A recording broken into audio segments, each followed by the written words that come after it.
Hi and welcome, bienvenidos to another episode of Brujo 101 with your hosts, Martin Moreno. I'm joined by Thanya, a.k.a. Ashe, and our guest today is Chris, a.k.a. Diosa.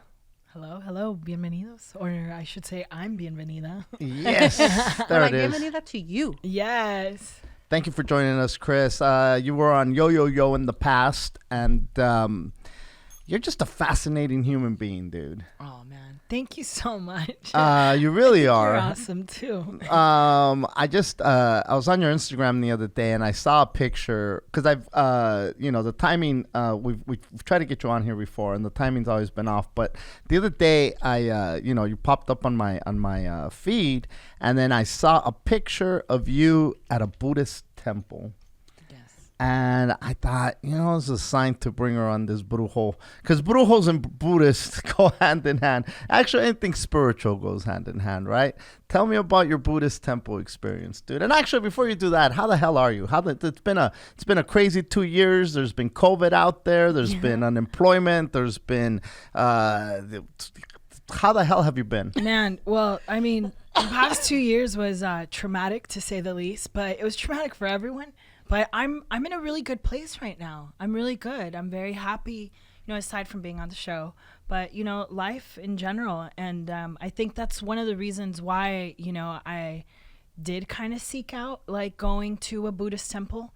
Instead of going to, I don't know, the liquor store. She's at the dispensary. The dispensary. Yeah. No, I did hit up the dispensary before the Buddhist temple. I got to keep it real. Got to keep the little Buddha Chris. For the Buddha. Okay. Yeah, but this journey of mine, I started dating a kind of a spiritual man, and we went on a date, and he took me to this Buddhist temple, and I thought, that's the bee's knees. It was really beautiful. I mean, aside from it, was that your first date?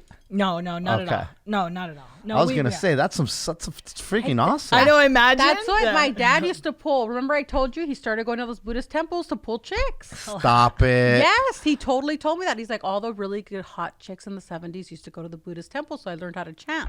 So there's something to it. You know what? It is very spiritual. It is very beautiful, and I wouldn't see why not. People would fall in love there. Right? Because it's peak humanity. You're talking to God, and it's such a beautiful temple. What made it so beautiful, it's so big that you feel the oneness of God. It was here. You went to one here in LA? Yeah, it was in San Gabriel. Oh, I know where you went. Yeah. Okay, yeah. Yeah. It was close to La Puente. Was there a service, or was this a solo trip? Both. Okay, so we went without the intention to go to service. I've never experienced anything like this. I've been to the Shrine Lake. Have you guys been there? No. Shrine Lake is a good one. That one, it's not a temple, but it is like it's like they have like a little church, and they have like Gandhi's ashes. What? And then Where? It's like a monument to the 7 major religions of the world. It's beautiful. It's going towards Malibu. Oh, this one's a good one, guys. Gandhi's ashes? Gandhi's ashes. That's Gandhi's so sad. ashes. Yeah, I mean, I imagine like a sprinkle of it. She's like, un poquito. Un poquito para aquí, un poquito para allá. A little, it's like saffron. It's like they have his arm. It's like saffron. You don't need much of Gandhi's ashes. Just a little touch will do, because otherwise you'll just be too goddamn spiritual. Exactly. We're sorry, Gandhi. I'm sorry. We're so sorry. No disrespect to Gandhi. No, it's not a disrespect. He's that powerful. But yeah. But anyways, the Buddhist temple I went to in San Gabriel. So there was these monks that were chanting, and I've listened to Buddhist monks chant on like the Bjork record. Yes. My God. But nothing like in real life, and I was blown away because frequency. And vibes vibration. are real. They're vibrating on the same frequency. Yeah, and the I don't know. It was like I don't know. It was like throat singing, but it was like a lot of them, and they all did a procession in front of us, and it was both Get on the female. mic, Mija. Oh, it was both female and male monks. And There's female monks now? Or Well, I'm ignorant. I don't know. I don't know. I thought that it was just males. Me too, but I saw some viejas there. So I was like, whoa. I did todo en la Divina del Señor, right? Hey. Right? Todo hay. I think there is female monks now, though, because I saw a documentary. Yeah, les Yeah. dicen monks también. I think that monks. Manx. I think. No, just kidding. I think monks. She's a monka. I Una don't think monquita. that has a sex assigned to it. It's not like in Spanish. I think monk is just the title, right? Yeah, I don't well, know. she was, or they, I should say, Them? them, they were shaved. They all had like a shaved head, and they all had the uniform, which, you know, I find common in most religions is like a regalia, like, you know, The getup? Yeah, the getup. But sorry, really quick, and they gave me like a little naranjita. We were talking off air how much we love regalitos. You were like, I'm in it. I was like, I don't know if it was it was something round and red. Okay. Yeah, but I don't remember the name of it. Persimmon? Oh, Yeah, Oh, persimmon. those are good. Yeah, very good. okay. Good. So yeah, the end. So now, are you chanting as well, or you're just listening to the chants? And is it just monks, or are there civilians in there? There's civilians, both religious Buddhist or people that are part of the religion, and secular people like my boyfriend and I, who were there. And Now, did they say anything to you guys? Welcome, fill out this packet. no, Give Donate us some here. money. Oh, Donate okay. here. Yeah, a little science. Some money for la veladora. No, they're asking me if I'm stressed out, like the Scientologist. No, I'm just kidding. They didn't do anything like that. It was very, very. It was beautiful. It was I felt. I didn't feel like It's weird at all. you went to the one where you could have lunch at, right? I don't know. Oh, I don't know. okay. But Because there's one where you could like go and they have a whole vegan lunch and you can have lunch and it's really nice and it's prepared by the monks. Wow. It's very peaceful. dude, you got to give me the Yelp one of that. I think one. it's like in Roland Heights. I think that one's in Roland Heights. So I Roland think- Heights. Yeah, that Yes. one you can like go and I had lunch there once and I was like, oh, this is nice. You know, it's crazy that this conversation's happening and everything happens for a reason, because I have been thinking of visiting a temple or something, like to see what these chants. I've been doing Kundalini meditation, where I'll have these mantras playing while I'm doing my breathing, and sometimes if I can do the mantra myself, I'll do the mantra. And a lot of times, like you said, it's that vibration that you're tapping into, this universal consciousness with this vibration that you're using. You're using you put your tongue up in the roof of your mouth, and then you do these different things, and when you put your tongue up there with a certain vibration, supposedly it starts vibrating on your pineal gland, your third eye, and it's supposed to decalcify it, right? With these different vibrations and the placing of your tongue on the roof of your mouth. But I've never gone anywhere where there's monks chanting. I imagine that would be like just completely, cleansing and just a rush of energy And overwhelming. and overwhelming. I would imagine. Well, yes to everything. However, let me touch base on that little overwhelming thing. It's a good overwhelming. It's like a good, because it's peaceful, and it's peaceful. It's just, I don't know. Have you guys been to a concert? And Yeah. like everyone's We're like, no. yeah, I'd be, you guys should try that. Music's really good. Yeah. Well, those are vibrations as well. Yeah, that's vibrations, exactly. But you've been at like your favorite concert and they sing your favorite song and then you get goosebumps. Like, I feel like that's what the chanting felt like, but I didn't know the song, Well, but I know the vibration. People who are like spiritual or have some kind of spiritual belief, we believe that before you could speak, you could pray. So even before there was words, people would chant. Yes. So that's why when people get in unison and they chant, it's so powerful, right? Or even like, how, I don't know, Martin, where your mom was from, they used to do procesión como for the Virgen, where they would walk the Virgin out. Yes. So I was able to be in one of those once in a small town in Mexico with a bunch of Aztec dancers. That thing was overwhelming. Like, I felt dizzy. I was like, wait, there's too many vibes. Like, it's because when you get everybody doing the same thing, It's like so overwhelming. I went to go see my sister. One of my sisters is an Aztec dancer. She's been doing it, my God, for 30 plus years. She must be in great shape. You know what's interesting? Older than me. And when I went out there to see them, it was a rehearsal, it was a practice. When I went out there and I saw them jumping around. No shoes. Or very thin shoes, if any. And I see them jumping around and jumping on one leg and balancing and doing the turns. I was like, what? Yeah, great cardiovascular shape. Then my other sisters went to go see a performance where these people were jumping around for hours, just hours. And the drums are very prominent in these dances. And I think it's almost like they get into a trance. It is a trance. It's not, there's no way you could do that of your own, with your own, in a conscious state. I think that, not that you're unconscious, but they're definitely the movement that's going on, the drum beats that are going on, and then the unison of these movements, it's just incredible. And again, to be able to sustain it for that long is beyond incredible and fascinating to see. I wish I could have, I mean, it's not like it's too late to do that, but I don't know that I could keep up with all that jumping around. Yeah. You'd be surprised.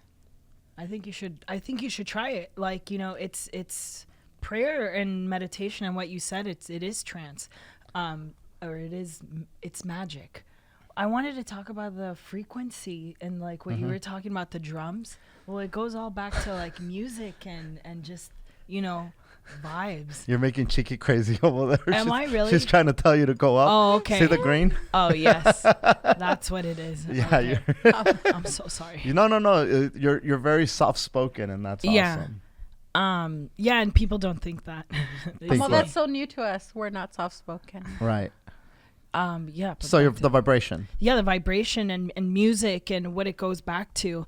I mean, as a performer, you see what works with people, and like how your cadence and how you manipulate your voice to go up and down. That's frequency right there. And that's, some people call it magic, but it's that's a very, very good point. When you see a preacher going back and forth on a stage and you're following him with your eyes, it's almost like follow the little chingadera like this, right?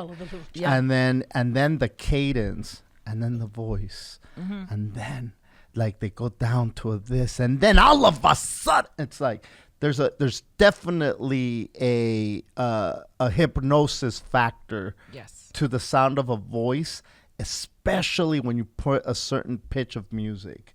And when they start asking for an offering, especially with the evangelicals, that there's always these music playing, and then there's these songs being played, and maybe it taps into your generosity where you're just like, fucking, let me just throw a freaking C note in this motherfucker. Well, yeah, you're being Get entertained. these miracles flowing. Well, Something happens. That's why you can tell babies anything if you tell it to them in the right cadence.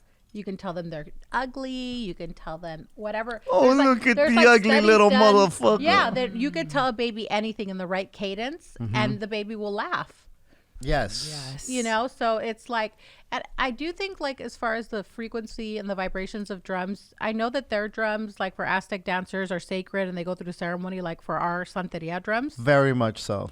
And our drums, not any monkey can just go up there and start drumming. No. Yeah, correct. So which is the same thing with us, right? So, and the drums for santeros, there's female drum and male drums, and they are only played by males. There's no women who play the drums in Santeria, and it's only certain males who have the privilege of being omoña. That's what they're called when they play the drum. My son's omoña. He's learning right now, and it's a trip because I'll listen to what they're teaching him.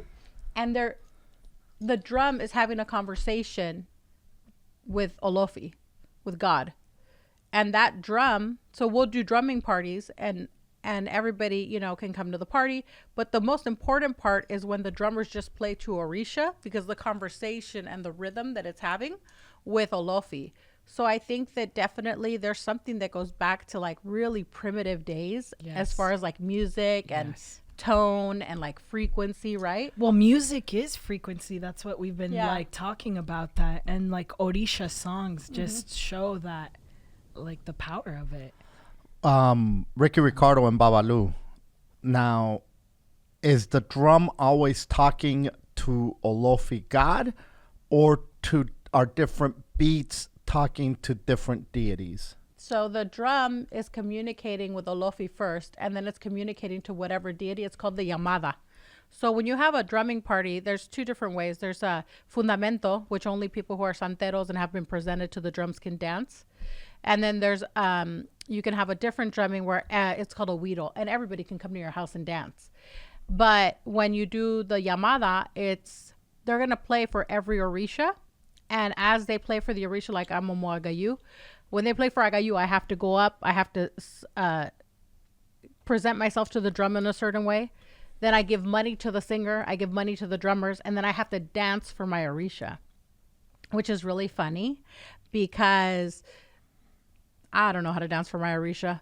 But once you sit there and once the Orisha starts like touching you, we call it touching, you know how to dance for the Orisha. Like it's going to happen. It possesses you? Yeah. If you're a person who gets mounted, you're going to dance and being possessed is really hard. I think people think that it's easy because there's a lot of fakes that pretend they're possessed here. Well, yeah. Well, I'm sorry. That's like so casual. Yeah. Being possessed is hard. Yeah. Like, Yeah. that's what Hollywood shows. Now- They show something like, like something.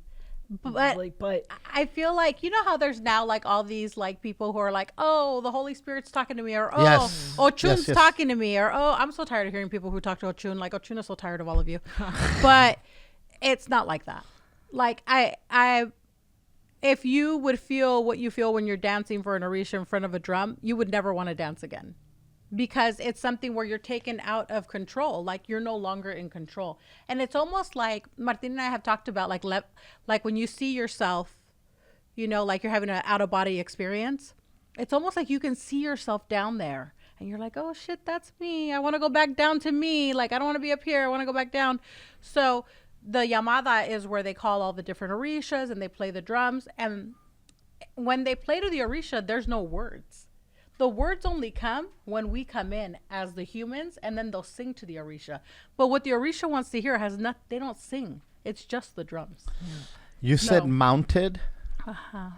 Like what? That, I mean, are you talking like possession, like possessed, or mounting like a horse, like a fucking? We call it getting mounted because of that, because they say that you're the caballo del santo. He's mounting you. So that means that the saint is going to come take possession of you, and it's going to speak in Yoruba, and it's going to maybe clean people, maybe tell you something, maybe you're in trouble, maybe it tells you something bad. I mean, it could be all kinds of things. This last trip to Cuba, my mom turned 30 in religion. It was her 30th birthday religiously. So she threw a party, and I had this idea where I told her we should really hire 7 dancers to dance for the 7 orishas. But I had the idea here, right? And I thought, oh, that's going to be so easy. So then we went and we hired them, and they were all getting possessed at the same time. The vibration in the room was so strong that I grabbed my ears and I told my mom, I should have thought about this more. Like, it's starting to like hurt my ears, and if they don't get mounted soon, because some of them won't mount completely. So I told her, if they don't get mounted soon, I'm going to have them stop, because it's making me really anxious. Yeah. It's making, like, the vibration is so, but they all mounted. So is So they it all came typical down. to do to all 7? No. Or is it one? It's one. It's usually one. One, because it's expensive. That's one. 2, because you usually can't find all the dancers. Because if they dance, so the way it should be done is if you dance for me today for San Lázaro, you should not dance. Martin should not dance for at least a certain amount of time, because getting possessed takes a lot out of you. So in order for me to get those 7 people, I had to talk to them like 2 months before. Like, please don't go dance for anyone else. Like, I'll pay you double. I'm coming from the U.S. You know. I'm a gentrifier. I'm like, let's. I'm a colonizer. Don't you dare dance for these local Cubans. You dance for me. Okay? So Look at how white I am. mean. That is so mean. I- Imagine if I'm white. When they saw my mom, they were like, pinche gringa, with the green eyes. And no, I mean, I know most of them, so they Okay. were fine with it. Okay, But God, Martin. But you know You know what? me, I just like to talk shit. Even those people who got possessed, you could tell who was fully possessed and who wasn't.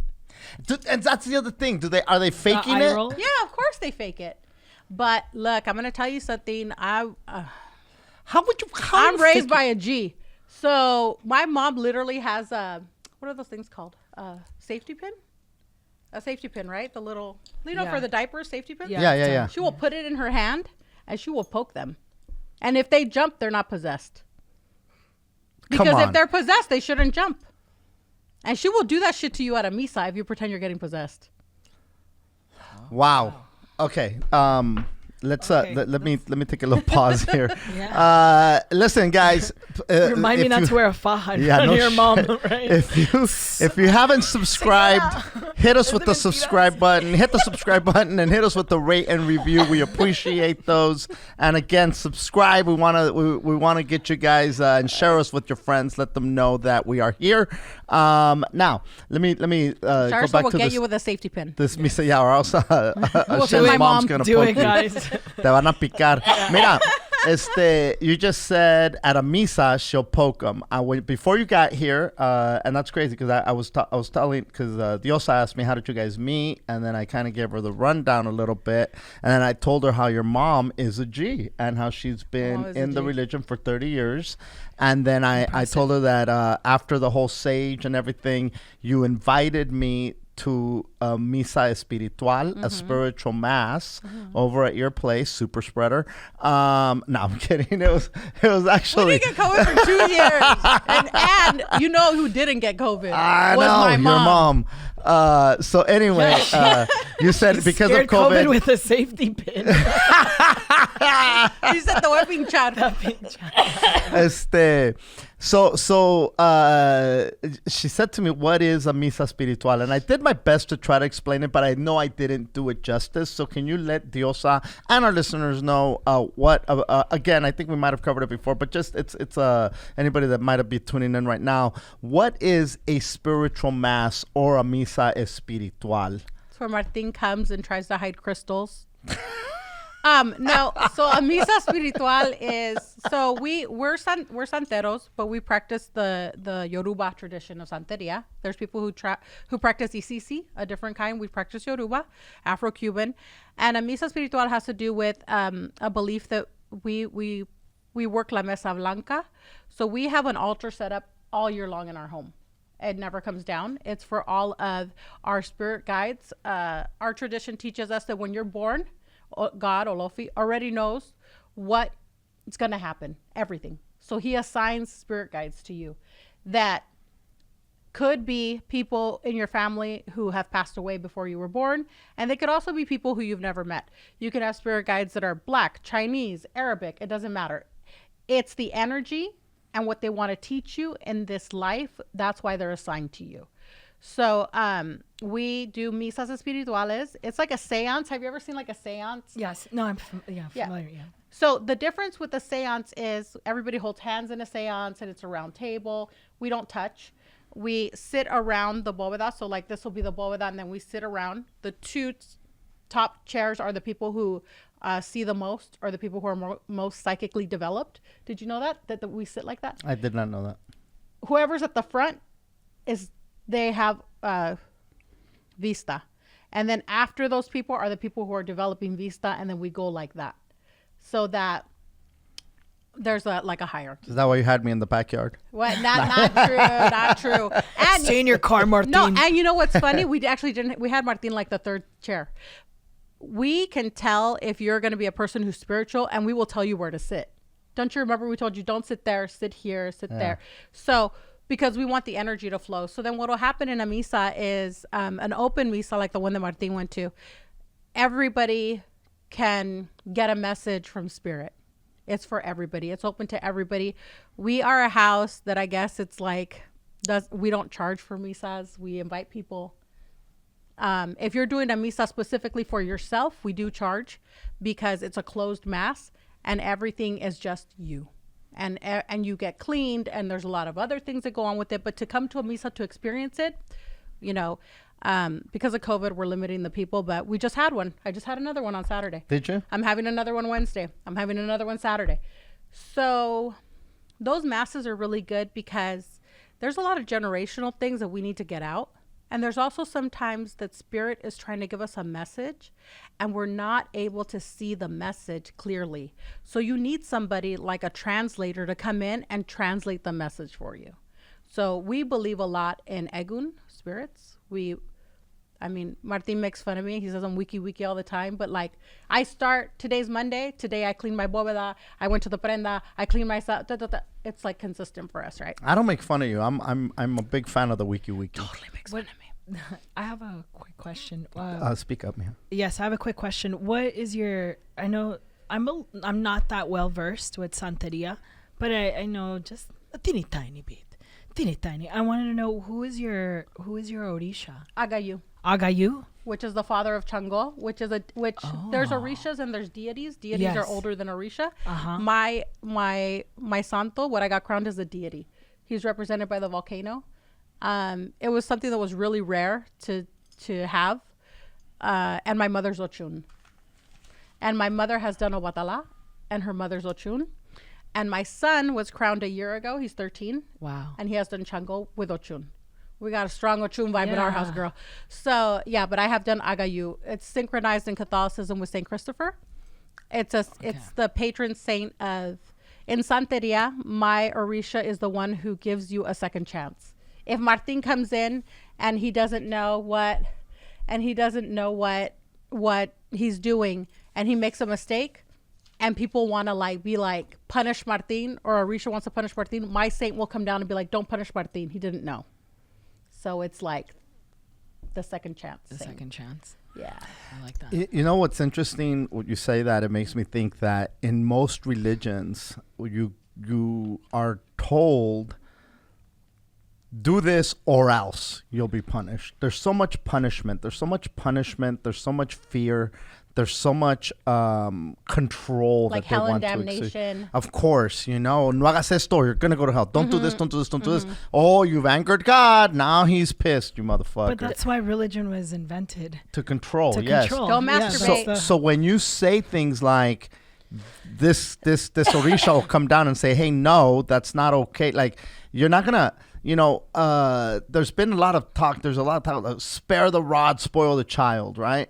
Which is the most crazy thing to say. Like, there's a kid, if these kids are learning, they're figuring out their way on this freaking planet. They're basically, lucky to survive most of the time because they don't know shit, So to hit them along the way is kind of like, it's shitty. They don't know most of the time. You know what I mean? Well, I think they don't know all the time. Yes. That's the whole thing of, there's children. some little brats, right? That it's like, Yes. you're being a little fucking brat. Even them, right? But our belief system is, in Spanish is la inocencia se perdona. Innocence is forgiven. You did something you didn't know, it was innocent. La malicia. Malice. We condemn people who are malicious. So what's malicious? Malicious is, I know what I'm doing. I'm a person who's been in this religion a long time, and I still try to bamboozle Martin. That's not innocence. That's me being an asshole. Yeah. So whatever Orisha does to me at that point, trying to sell me crystals in your thong, is between me. During your life. During your live, girl. That's totally not true, because I don't even wear underwear. So there's that. And no, but stupid. I'm gonna tell you something. I've had this spiritual journey. Martin and I have talked about it. 6 months ago, I started doing things differently. I just had a mass in my house. Somebody who used to come to my house came back and wants to crown Orisha and do all these ceremonies. I just had somebody who I don't know, who I didn't give him my address. He had come to drop something off. And then he had asked me if he could come to a mass, and I said yes, and I never texted him my address. Showed up at the house to come to this mass. In the middle of the mass, this is how Egun works. I tell him, oh, but you have religious things, but they're given to you wrong. by people who don't have, because you have to have like ceremonies to do a ceremony and know how. He says the name of the person who came to my house asking for things. What? I went, who? He tells it to me again. My mom's like, and that week, my mother and I had been talking about that. And we had been saying, well, why does this person want all of a sudden to get all these powers? Like, what are they going to do with it? And Egun puts me to the test with these things. Like, look what's going on. Open your eyes. Look what's happening. How crazy is that? So then that's why I'm like such a believer. Like, I don't know. I don't think it's for everyone. But so many things have happened that I'm like, wow, that's crazy. Like, even the fact that I'm sitting here, right? I'm sitting here. Even my friendship with Martin, my friendship with Chiki, is like, there is some kind of divine plan where you're going to find people who vibrate at your level. And the people who don't, you're going to have problems with. They're either going to fall off or you're going to have confrontations with them. Because haven't you ever been somewhere and you're like, oh, fuck, this guy's a fucking pesado. Like, oh, my God, I can't stand him, or this chick or whatever. Those are people who are vibrating at like lower frequencies. Yeah, and not in unison. Those monks, when they vibrate, you feel that because it's coming from here, and they're all they are all of the same chanting accord for the same thing. Mm-hmm. For the same thing. So it's like, I feel like whenever you get anybody doing anything, like, I'll go anywhere. If you go to a Buddhist temple, you want to take me, I'll go. If we're gonna go to the Satanic temple, I'll go. I don't care. I'm very open to things. But because the Catholic Church, I don't like it there. But it's not going to change my belief system. I have a problem when people preach fear. Yes. You cannot tell kids they're going to go to hell because they're masturbating or because they're gay or because, they still won't let you get married in a church if you have been divorced. It's well, yeah, 20 fucking 22. No cheating. Yeah. You already gave your virginity to somebody else. And you do not come into God's house with a busted up pussy. But the priest who's amen. Preach it. The priest who's gonna marry me probably just masturbated with the hand that he's gonna hand me la hostia. Ora. And hopefully he's not a pervert. But how many things has happened under the guise of this power that the church is, and it's not just the Catholic Church, don't come at me, it's everybody. Sure. Yes. Anytime you get a lot of power, I see it now with santeros because it's trendy to be a santero, anytime you get a lot of power, there's people who are going to abuse the shit out of it. And I don't know why people can't get laid normally. But you will get all these high priests and like, pues encuérate, vamos a quitarte el demonio, and let's go. That demon's in your titties, girl. Take off that bra so I can heal you. It would be okay almost if it was just the titties. But I hear all these people who come to my house. I told you, I've been doing stuff and I'll come in and they're naked. And I'm like, what's going on? Why are you naked? Yeah. And they're like, well, the last place I went to, he told me to get naked. And I was like, he what? No, girl. Like, no. This is not. There are things that you do have to get naked for, but I'm not going to be there with you. Hello. That's not how it works, So it's like anything I feel like where you are able to give people hope, you have to walk a really fine line and have religious like etiquette because people will abuse the shit out of it. Yeah. I like what you said, like, of giving people hope. Just to go back to the Buddhist temple, actually, it wasn't really a Buddhist temple. It was a Buddhist temple, but it was forced as like a community center made by a Buddhist. And it does have a Buddhist temple in there. Like, it's more than a Buddhist temple is what I want to say. Gotcha. Because that's why I felt like, secular people can go, and it gave hope. And it was so beautiful and stuff that guy who took you as your boyfriend now? Yeah. Oh, mira. It worked. Yeah, it worked. Good job. It worked. Nice. Le hizo wiki. The fences are low, right? Meditate. It's like, all right, chanting. All right, babe, let me chant this. Right? I'll do it. I'll do it. You're like, I'm in. Okay, well, I'm let's in. go. All right, cool. Dude, it worked for my dad in the 70s. I'm telling you guys, come That's on. Dude, it's still fire. That's the It's still conclusion. fire. Yeah. So now you do these misas, and then you talk to the spirit, and then you tell people. You basically do a séance, and you tell people there if there's a message for them to receive. Yeah, and then of course, like, you're not going to go to a misa and I'm going to tell you everything, because talking to dead people is hard. We make it look easy at the house, but it takes a lot of preparation and it takes a lot of energy. And so we're going to tell you like whatever the message is, but if you're a person who has to develop this, we always tell you have a mass of your own so that you can really, because there's a way, it's called jalar el muerto. There's a way that we can help you to synchronize with that spirit so that you're able to work that spirit and hear the messages on your own. That's really the point of it, right? But it doesn't happen overnight. We get a lot of people who go to misas and they'll see me and my mom and they'll be like, I want to do what you do. Okay. Well, it's possible. If that's your path and you're an empath and you're clairvoyant and you're, clairaudient and you're all these things, you could. But I have 21 years of ceremonies and I work spiritualism every day. That's one big thing that like social media is doing right now. When you're talking about, like guiding a spirit and you talking to dead people and how much energy it takes out of you. Over the pandemic, I read cards. I went onto an app from China called Soul Light, and I did tarot readings, and I've done tarot readings for myself all my life. Mm-hmm. I've not a big deal. I see it more as a tool. I thought I was well versed to do it for other people, and I tried it, and the amount of energy that it took for me. One particular reading, some girl, she was a girl. You could tell in the immaturity of the question that she asked a very, very delicate question in which I told her when I gave her the response, I even told the app, like, I don't feel comfortable talking or telling her this. She needs to seek out a professional. Mm-hmm, mm-hmm. And I told her, hey, seek out a professional, but this is what the cards told me. Mm-hmm. Good luck. And she wanted me to like keep going. And I'm like, no joda. And that night I had a terrible dream. And I haven't really gone back. I'll still do readings for my friends and, every once in a while. If parties at her house must get fun, huh?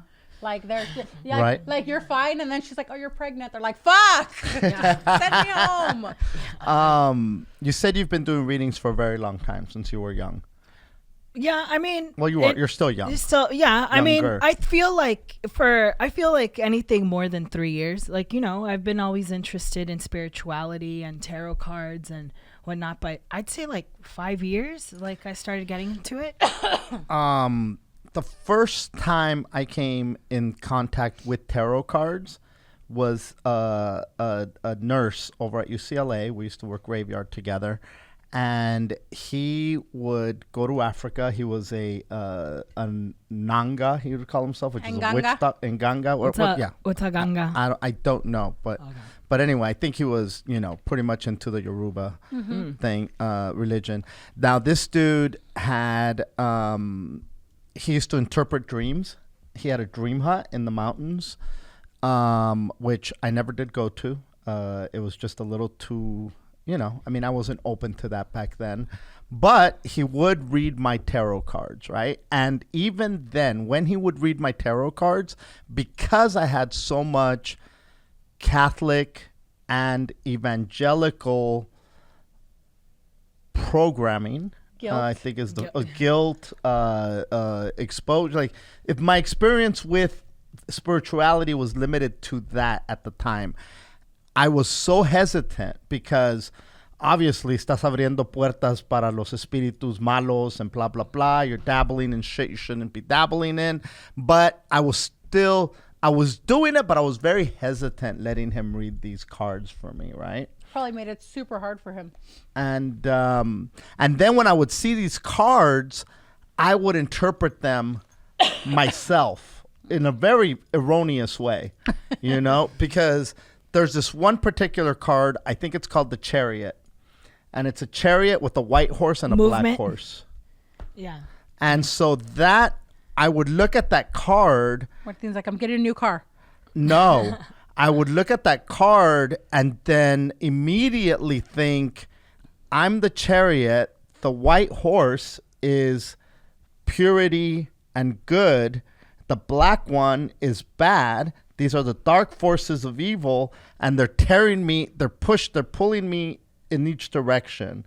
Is how I interpret it, because I didn't know. I didn't know any different. I didn't know any better. All I thought of, I'm dabbling in this dark stuff, which is the dark horse, and I need to be going to the white horse. But there's almost like the spiritual battle for me is what I saw in that card. Now, I don't know what that card means till this day. I wouldn't be able to. It means movement, doesn't it? So I want to tell you that I throw tarot cards for myself.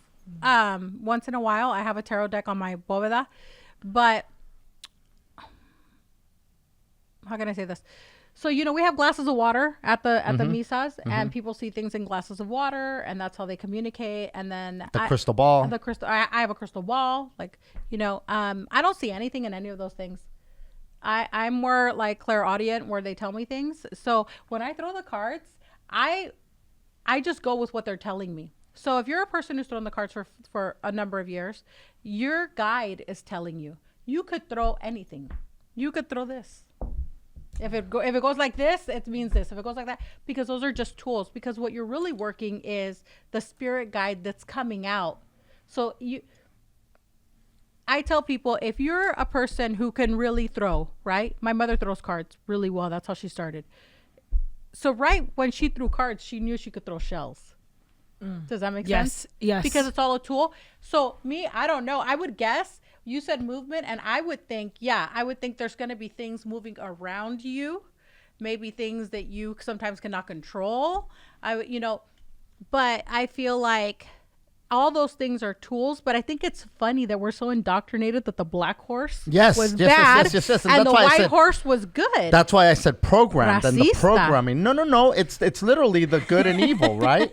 It's good and evil. It's the dark forces versus the good forces. I mean, look, Black Hat, the cowboy is in that Westworld or whatever that show is on HBO. When you're on the train going to this fictional place, with all the robots or whatever that look like humans, you choose. You put on the white hat if you want to be the good guy, and you put on the black hat if you want to be the bad guy. I mean, that's not, that's just a part of a lot of indoctrination. Yeah, I think in society. I agree. Racism. Yeah. Well, absolutely. Yeah, definitely yes to that. But think about all the metal albums, or all the Pantera or Slayer, or they all have a dark horse, a black horse with red eyes. And when you see Jesus, he's coming in a white horse to save us all. Yeah. Well, Jesus is white. Well, yeah, duh. Jesus has blue eyes, even though he lived in the desert. Jesus and is he white. would have been a fucking lobster. And even though in the Bible it says his hair was like woolly brass, but you guys accept that he's white. You guys. You indoctrinated people accept that he's white. He cannot be white geographically. It's fucked up, y'all. Come on now. He is white, and so is Santa Claus. No, and they're both straight. And that lady never had sex. Mary? Esa misma, pobrecita. Never even gozó. Y ahí está. Yes. Having a baby. Yes. She had more kids after that, so Joseph did get to tear it up.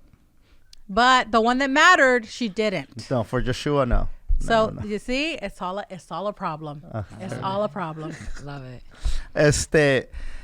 Tarot cards. That was my early experience with them. Later on, there was this one tarot reader who ended up reading the cards and then used them in order to hook up. She used them as a tool to hook up, which was fantastic. Smart. Yeah, she threw I think I told you the story. She threw the last card and she said, "Oh wow, this card hardly ever comes out." This is a joke? No. This is a real story. This is I was probably in comedy, doing comedy it was probably one of my first road gigs. I was in El Paso, Texas, and I met this girl. She was a tarot reader. She wanted to read my cards. We're back at the condo. Read your balls, dude. And and that's the thing. When she did the last card, she said, "This card means that." She said, she does this whole build up, right? Like it hardly ever comes out. Blah, blah, blah. And then she says, it means that it's time to turn off the lights and you can do whatever you want to me. Dumb. And I was like, what? What a bad porno. Well, bro. But do you Super bad know where porno. I was the next day? The very next Buying day? a set of cards. Absolutely. I was at Barnes and Noble buying myself a set of cards, fucking done. talking about I'm gonna hook up with these goddamn cards, right? Like I swore that's what I was gonna do. This is how ignorant I was, right? So I bought myself this set of cards. I'm trying to teach myself how to read these cards, and I don't remember much of what I read, but I remember reading, and then I remember doing it and learning and kind of teaching myself, right? I must have been at that time in my very early 30s. And then I read somewhere that you are not supposed to buy your own cards. Oh, I heard that. Can you? The cards find you. Yes. And then you're able to, and I think we might have touched on this before, Thanya, but I don't know how elaborate we got into it. And so then I thought, okay, so then I can't, this is not the way it works. And then I'm supposed to, do my own, get my as a matter of fact, a Cuban friend of mine told me this. It's always the Cubans. And of course I believed her because the Cubans know everything about freaking brujeria and things. Yeah, they are the utmost. So you say I did Santeria in Cuba and immediately you have credibility. Oh, I only do Santeria in Cuba. Where's my badge? I love it. You should do it. Right, Sure. I'd be like, I only go to Cuba. Yes, exactly. I did hear that you're supposed to get, I did hear that before, that you're supposed to get them gifted. Okay. But, I also heard, there used to be a bookstore called the Bodhi Tree here. Yes, I remember it. Love that. Oh my God, yes. So remember they used to have the used book section, and there would always be tarot cards, right? Because they would buy back stuff from people, and I guess all the tarot readers fell on hard times. So I bought like at least 3 decks for myself there, and I still have them. And then recently I wanted a smaller deck because I just do it for myself, and I bought a small deck for myself. I just gave a deck to my friend Vanessa because she needed a deck, and I had heard it's better if they gift it to you. Right. But I don't know. I don't think that matters as much as what you do to the cards to cure. Cleanse we call them. it, cure them, I think that people who like go to Barnes and Noble and just start throwing, there's a process with the cards. Hey, man. There's a process with the cards. Yo era inocente. You could get very intricate with it. You could, or you could just do the surface stuff. I have seen a lot of people on social media that throw cards on a bed. That's completely wrong. On the floor, wrong. You have to have a dedicated space to throw these cards because you're casting people's fortune. Okay, hold on. A dedicated place, meaning they have to come here. Your cards cannot travel? I think your cards can travel, but I think like if she's going to come to my house and she's going to throw the cards for me, right? We're going to do it, at a table. She has her cards obviously in something, people buy fabric, people put them in a box, but you have to have them away from things because they pick up energy. So when I see people and they're throwing on the floor, Chiki, who do we see? Throwing on a bed, throwing on a pillow. Like, what are you doing? That's not how it works. Oh, that's one thing that I learned when I was throwing cards. I think the energy in my room, I had a really small room, and I was throwing in the room. And after that incident, after that dream, I was like, I can't do this. It's just way too much. Yeah, you have to have like a space where you're gonna, like when we consult people, it's always we have a whole room for our religious things, but there's a table, we consult there. We're not gonna go consult, I don't know, outside by the pool. Like, we're not gonna do that shit. Like, that's not how it works. On the beach, I see a lot of people on the beach. Yeah, they're sitting on the sand. I do it on the beach. Yeah. Yeah, I do. Well, I mean, I read for myself. Well, I think I'll read that's for myself. I think that's almost different than you telling your girlfriends to meet you on the beach and let's throw some cards. So, like, I don't know. Also, sand is not stable. Sand is. Oh my God. Anything with ocean, that's the one thing that I learned. And I always thought it was like a Latino thing where like, don't take seashells, don't take anything from the ocean back to your house. But I see it now as like more religious. I have a, sand is unstable and it's used for a lot of brujeria. And Yamaya is the owner of the ocean. I don't know, like my son likes to pick up stuff at the ocean and bring it home. I don't care. But I do think that you should take things back to the ocean. So like we constantly take offerings to the ocean and we do things in the ocean. But the funny thing is that, how you said you didn't know what you were doing? Mm-hmm. I can bet you that sometimes if you throw them for yourselves, some things did come out. Oh yeah, Because they absolutely that did. circle that you did with Madam Throw Cards and Let's Get in Bed, all that is predestined. Madam Genius, you mean? Madam changing up the game. All of that is predestined. What is that? What do you mean by that? Well, all of that is supposed to happen because had you not went to this girl to throw the cards, she hooked up with you. You were like, whoa, she's like, this is a good gimmick, right? Like, I could do this. It took that to get you to buy a deck of cards. So if you go back, you could be like, okay, you were raised very Catholic, had your own ideas. You're buying a deck of cards. You're already opening yourself spiritually.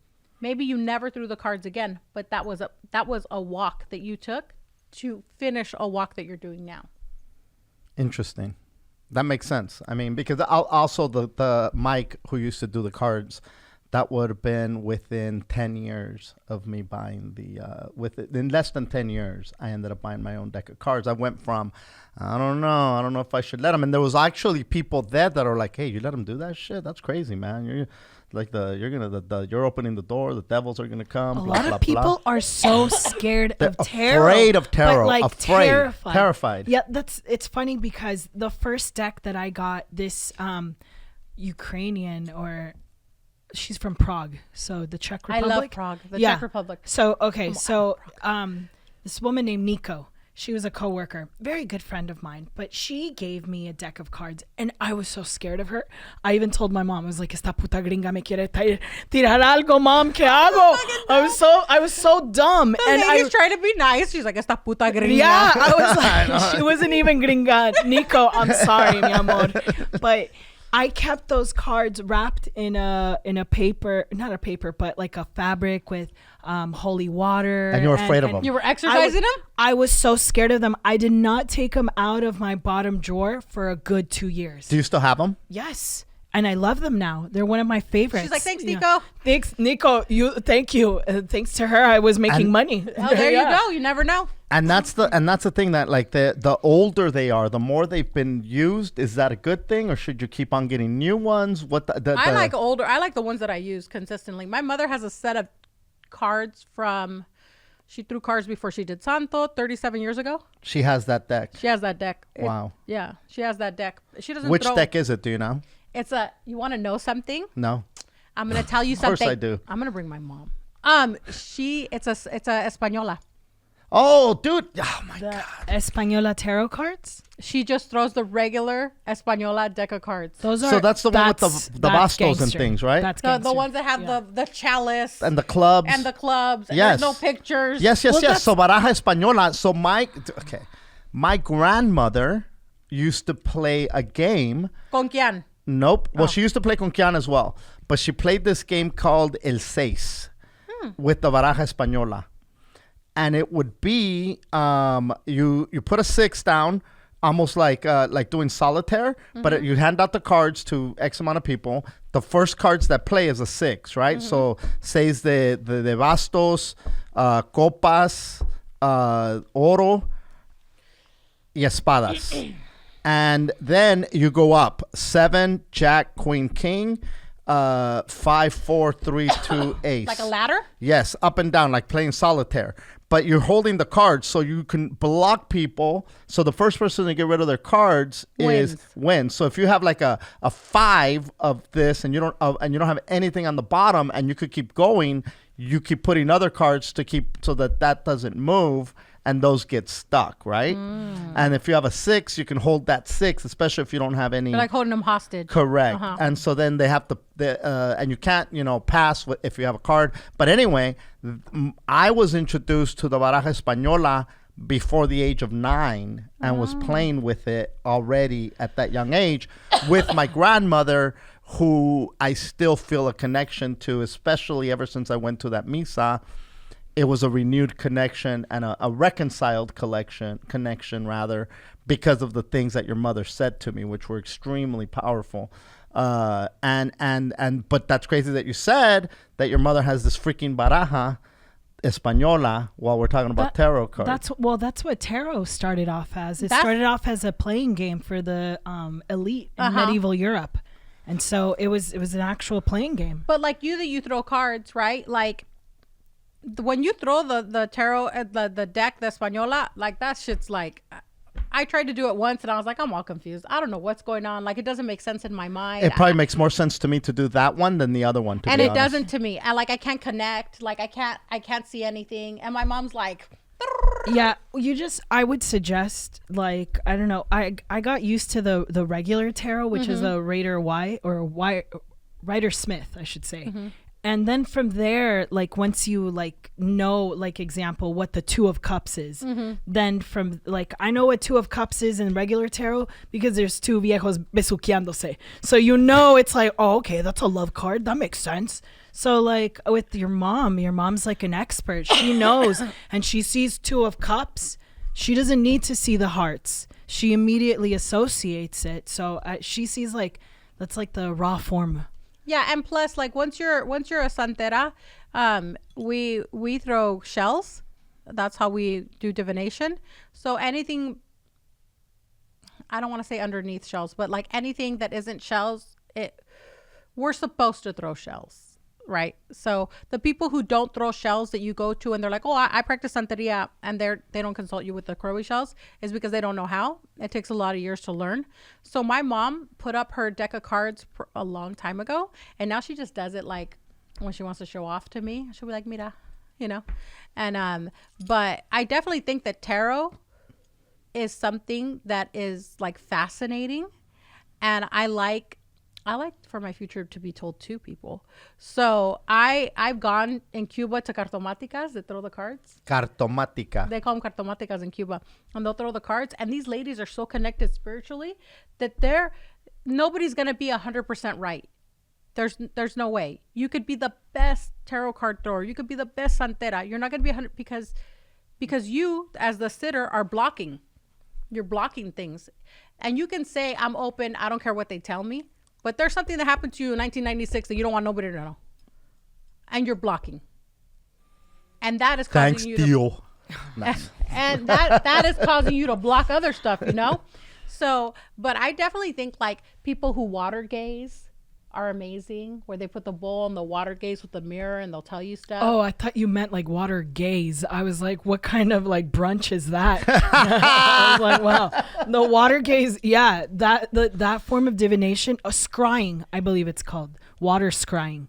Is that or scrying in general is where with the crystal ball where you look at it, you could do mirror scrying. Yeah, I've done the mirror scrying. That shit is scary. I've never done that. But I want an obsidian mirror. Have you heard of that? A sitting mirror? Obsidian mirror. If you get an obsidian mirror and you look at it, you're supposed to be able to connect to your like spirit guides. I could totally see you doing it because you're that powerful and your mom is that. You're that bitch. You're that bitch. But someone like me who like still watches Insidious y me cago los pantalones, I am not even gonna F with that. And you know, it's funny I because want to tell you, I'm scared of everything. I am the biggest scaredy cat ever, but I love watching scary movies, and all those like. And it always is the same with the Ouija boards. I will not fuck with a Ouija board. Really? I will not fuck with it. I can do tarot all day, not scared of it at all. What's the difference with the Ouija board and tarot? I feel like it's a very, very big difference. I don't know why, but I maybe I'm not well versed in the Ouija board, and maybe I saw all the scary movies. Veronica on Netflix. But, that's funny. Yeah. It's all. I gave my son a Ouija board for Christmas last year. When he was 12, 2 years ago, because he wanted one, so I gave him one. Milton Bradley makes them. I know they do. That's wild. Part to of the me. agenda to get Satan into the homes. They literally him and his friends like literally sat around it once, scared the shit out of each other, and it's never come out again. I'm actually about to take it from him and that's how scary movies start. It's like, I'm gonna donate it to Goodwill. Okay, oh my God, no, I'm gonna keep it. I'm gonna keep it. But I would be more scared. So I think everybody's path to their own spirituality starts really young, right? Like you found the cards. Martin has his spiritual path. You know, everybody finds their spiritual. When I was younger, like in high school, like 11th grade, you remember you'd go to ditching parties and get drunk. So Nice still go to flex. kitchen You're parties. cool. Yeah, right? I would go, and when we would start drinking, I'd start reading people's palms. I don't know how to fucking read palms. The What? fuck? I don't know how to fucking read palms. You would just tell people. So I would get their hand, Yeah. and I would start reading their palms. And then I saw somebody who I went to high school with years later, like we're adults, and he tells me, man, and he would always call me bruja, even before he knew I was in Santeria. And I'm like, why do you call me that all the time? He's like, you don't remember you got drunk once at a party? You read my palm? He's like, those things that you told me were true. And it freaked me the fuck out. So I stopped. Like, people would ask me to do it, and I'd be like, I don't want to do it. And then later I found out it's because I have a spirit that can do all that reads palms and like has a little like gypsy vibe to her. Yeah. So, but it's funny how spirit will, that's why I don't think that you should like drink or get high or do any of that when you're doing things with spirit. Because the veil that you lift, it's so crazy, right? Like, it's so weird. Like, Well, alcohol in Arabic, alcohol, it's like a spirit. uh-huh. Yeah, Oh, it's like Martin was a- saying that last time, that it's a spirit. Yeah. Well, I mean, that's why they call it spirits. Spirits. Yeah. Imagine us three drunk, and then she's throwing the cards. I'm reading palms. Martin's like being an evangelical. Chiquis would kill us. Are you Chiquis would be like, get the fuck out. Dude, LAPD is not going to allow that on my behalf. So, yeah, you guys can try that, but Parole officer, if you're seeing this, I didn't. Parole no, officer. no. I'm going to do this. Spiritual parole officer, tampoco. It's no. called probation, not parole. Yeah. It's called probation, not parole. So I mean, I almost took a class on reading tarot, and then I was like, you want how much, crazy ass? But anyway. There's no price on wisdom. Oh, absolutely not. It's priceless. Now, with that said, I don't want to get bamboozled either, you know, because but there is a price on dumbness. So I mean, it shouldn't be a mortgage payment, right? Yeah, right. Like, it shouldn't be a mortgage payment Correct. for you to take a course to learn something. And now, go ahead. Finish. that is a gift that you're born with. With that said, we all know Santeria is very expensive, right? We've talked about it. It's expensive. It's just the way it goes. But like, I recently got invited to attend a class on mediumship via Zoom. Oh. Oh yeah. How modern. Oh yeah. Yeah. So I went because, I mean, I'm an asshole. So I went. I got invited for free. They charge $6.99, not $6. For one class. One class, $6.99. But is the person like an expert in this? Because there's a lot. It's like a master's class. I'm going to take the high road here and say that I think that person does have some kind of sight, but I think that their sight is a little blurry because they're too busy counting the money that they collected for the class. How many people were in this class? 27. Oh, that's fantastic. 27. I think their eyesight's really great. Yeah, I don't know no, about you. 27. They are blessed. 27. They started at 4. Uh-huh. They ended at 8. They did 2 like practices. I felt like I was stuck in like the fucking Houdini era, but because they were like, oh, close your eyes, guess the number. Come on. I fucking hate those games, right? Like, I don't like that, you know. But and it was sad because some people, you could tell that they really wanted to make a connection, and it was sad. I stayed for the whole class because I have a tendency to leave because I get upset, Martin, and then I start arguing with everyone. Yeah. You start yelling at them. I start telling them you're fake. But I stayed for the whole class and I didn't say anything. And then at the end, he asked me, it was a man. He asked me, what'd you think? And I go, I'm going to be honest with you. Like, I'm not here to shit on anyone's hustle. I would not have paid that money. But I'm also in a different religion. Realm. Yeah, I go, but my problem is there was people at the end of the class who were like, okay, what's next? And there's no So what? There's no direction. Yeah, you didn't even give them the tools to set up an altar at their home. You didn't get, like, if somebody comes to me on, like, I'll get messages on Ache, like, what can I do to get closer to spirit? I'll tell them, like, do this, try this, see if this works. And I'm not like, try this and send me $6.99. Like, what the fuck is that? Like, so Gatekeeping. right, like, I don't know. It was. Hey, these blessings ain't free, motherfucker. It was very, but look, I'm gonna tell you, Santero, Wu-Tang Clan, Right. Santero, motherfucker. everything costs money, In Santeria, we kill a lot of animals and they cost money. Somebody sitting with you and doing spiritual work is very time consuming, like you said, very tiring. You have to pay that person. I think the difference is when the expectation is set so high and they're lying to you is the problem. Yeah, right? that's not good. I know somebody who throws tarot cards and gets paid $200 a throw. I know. Is that the average? I mean, what is the fair? I think like $50 to $100 is the average. Is that 50 to 100. Yeah, like I said, this was during the pandemic. Mm-hmm. I felt a moral obligation not to charge people that much because I was trying to help them out. That's how I viewed it, and I was trying to help myself out. And I said that for like the first 100 reads that I would do, I wouldn't do. You did not do 100 reads. I did more than 100 reads. Damn. I did way more than 100 reads You on this go. app. But after I stopped after a while. I haven't done it. I mean, like I said, I'll do mine, and it's funny. My mom used to criticize me and be like, oh, "Okay, Chris, all right, you're gonna do tarot." And then every once in a while, she's like, "Yo, tírame una cartica." Oh, there you go. Right, Get it, yeah, Mom, right, get it. yeah. And Okay. I'll throw like an oracle card. Uh-huh. We I do have those. Yeah, oracle cards. those. I love those. I have friends who like have made oracle cards. So I'll use their. What is an oracle card? It's along the same lines, if you don't mind, like as like a tarot card in the sense that it's a tool. However, instead of like the regular, I believe there's 76 tarot cards. Oracle cards can be less or more, and they're just more like direct messages. Like example, I have a feather or a bird oracle card deck. So I'll ask for spirit for guidance or a guidance card for you. And I'll pull like a feather, and then it's like, okay, well, this feather represents this. I'm the first time I ever heard the term oracle. Was it in the Matrix? No, was in Clash of the Titans. nope. Oh, that's a good one. I love that fucking I love that movie. Yes. I was in high school, and we're doing the Greek tragedies, or maybe I was a little older than high school. Maybe it was like junior college or something, and we're reading the Greek tragedies, and I was reading Oedipus Rex, and they talk about the oracle, and I kept saying like, what the fuck is it? And I didn't know what oracle was, and I think I looked it up, and I still didn't understand what it meant at the time.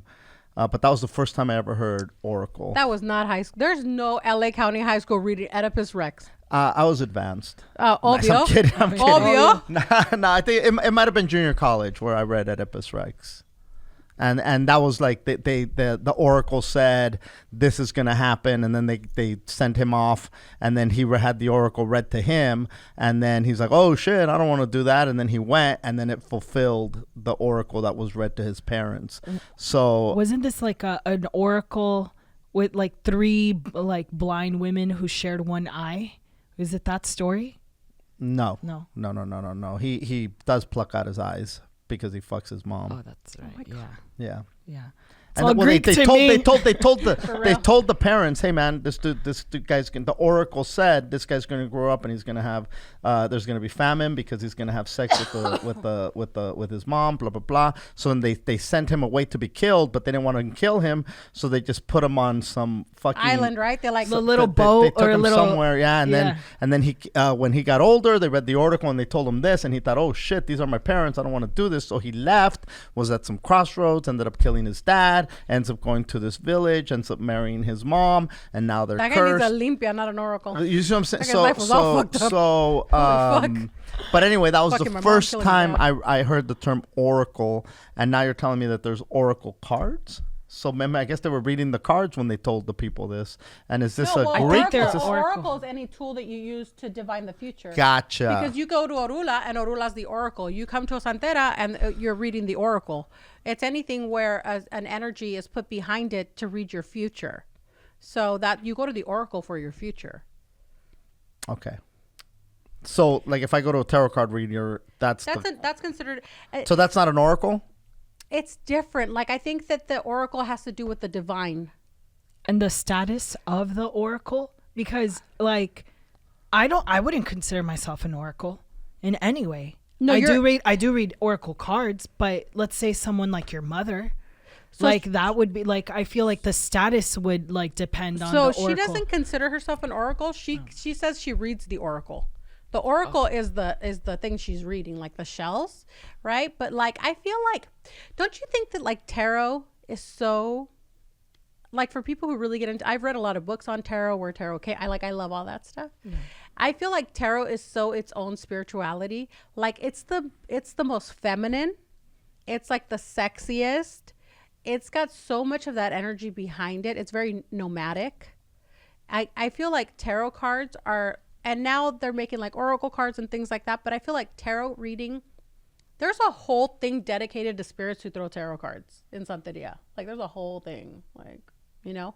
And if you have one of those and they see it at a misa, they're like, oh, ella sí va a ser buena porque mira, tiene la gitana esa media putilla y tira las cartas, you know, like.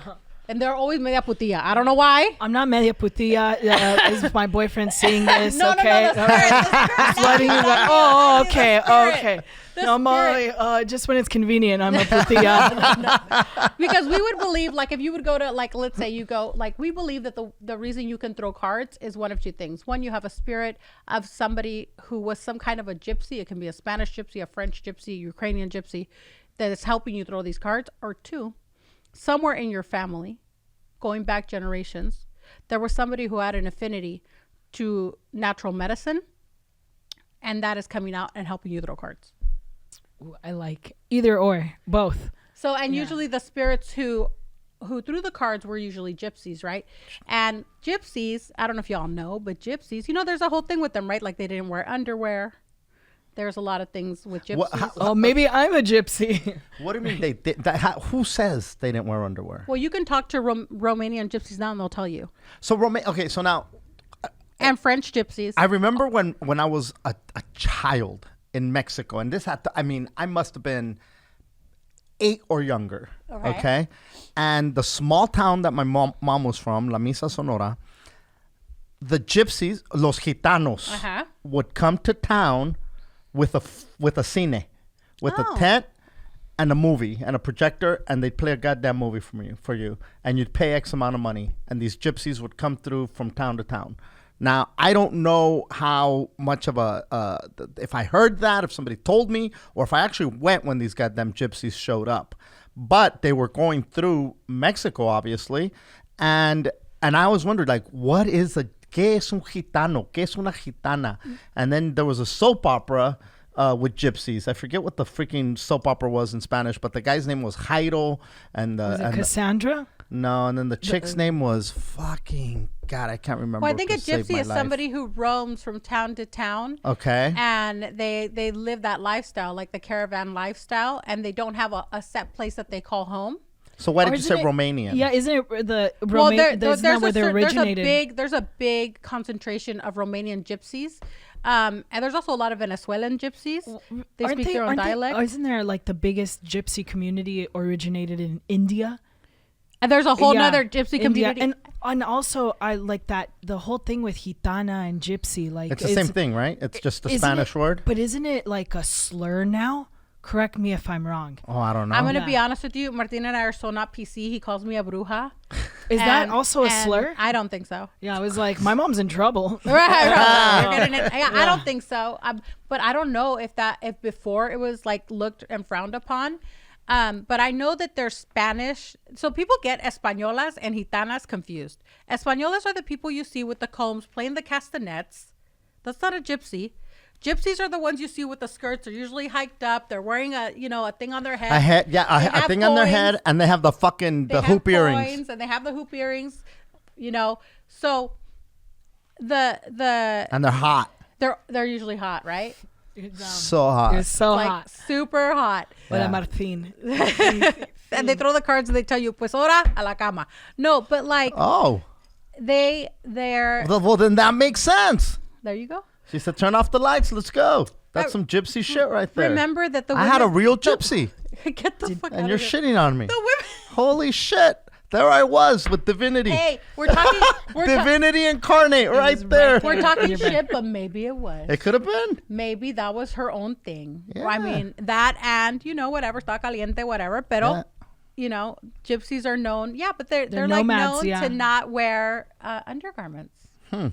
You could actually search that. And Commando Gypsies Commando coming this Gypsies. fall to Netflix. because remember, a lot of them prostituted themselves too, because they would go to the ports, and there's like a whole lineage that has to do with gypsies.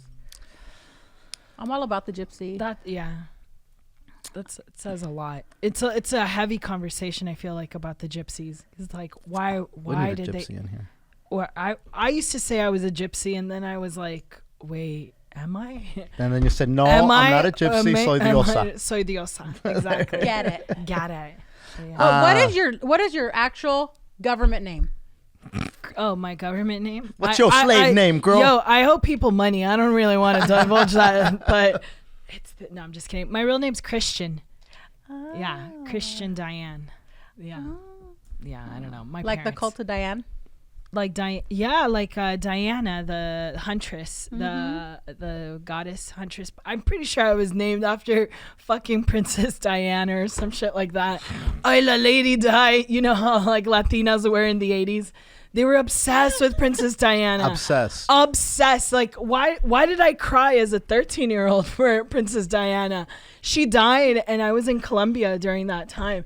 And I remember my I have family out there, so yeah. But no, the fact that you cried, like, exactly. Wow. Why Not though? the Colombia part. Oh yeah, I know. I was in Colombia, but no, I cried because my aunt was crying, and like I think about it now, and I'm like, why the fuck was I crying? I didn't know this fucking lady. And like we have a book about her. And my mom still has a book in the den right now. Did you guys buy the china where they? I'm pretty sure she has the vasito, or she has the little plate. Yeah, Princess Di. Anyways, all right. We digress. Hey, listen. This is I feel royal. Okay, we got to wrap it up. But I want to say thank you for joining us, Cristiana. Princess Diana. Gypsy Chris. La crisis. La crisis. La gitana. Buddha Chris. You got to let me know where these temples are because I want to go visit them. Thank you. So where could people find you if people? Now, are you going to do cards again, or are you done? Are you not doing any more cards? No, I'm still doing cards. Okay. I think that's always going to be part of me, and as far as like me developing or using it as a tool. Not to like predict the future or anything. I don't use it for that. I use it as like, hey, I need some guidance. Spirits, come on. Dame una ayudadita. But yeah, I'm still doing it. ¿Dónde te pueden encontrar? Where could people find you? You can find me at Diosa No Joda. That's Diosa No Joda. You can find me on Instagram. DIOSANOJODA. Yes. Diosa, don't fuck around. Don't fuck around. Please don't. Yeah. Not today.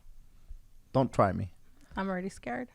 No, I don't know. I know. Scared. I gotta get those golden. I'm gonna get your mom some golden safety pins. Oh, don't play with my mom. My mom will be like, she had a guy light his arm on fire. My mom was like, that's a trick. Oh my God. Oh my God. And it was a trick actually, but I was a kid at the time, and I was like, what are you talking about? And she's like, hi, please. I was like, oh fuck, okay.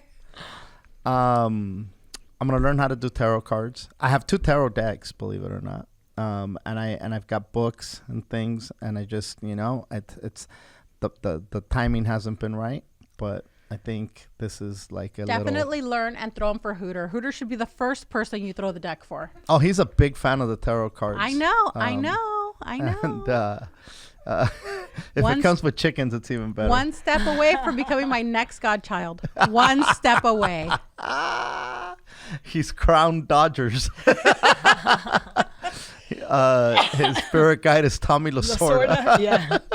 That's a good one. But anyway, thank you guys for tuning in to another episode of Brujo 101. Visit at Ashe Imports for all your crystals and sage and limpias and all things Santeria Wiki. All things Wiki. Again, hit us with the rate and review and share us with your friends. If you haven't subscribed and you enjoy what you're hearing, please subscribe. And if you have any suggestions on what you want us to talk about or what kind of guests you want us to have on here, I'd love to meet a gypsy. If I can find a gypsy, I'm going to bring a gypsy in here. A Ukrainian one, preferably, but I will take imports as well. Again, thank you guys very much. Thanya, anything you want to say? I mean, send us your gypsy resumes. and we will review and make a decision. But yeah, follow me on Asha Imports. This was fun. Thank you. Thank you so much for my regalitos. And Oh, thank de you so much nada. for listening to me. Thank you. You're awesome. Stay blessed and Satarakata Shanda.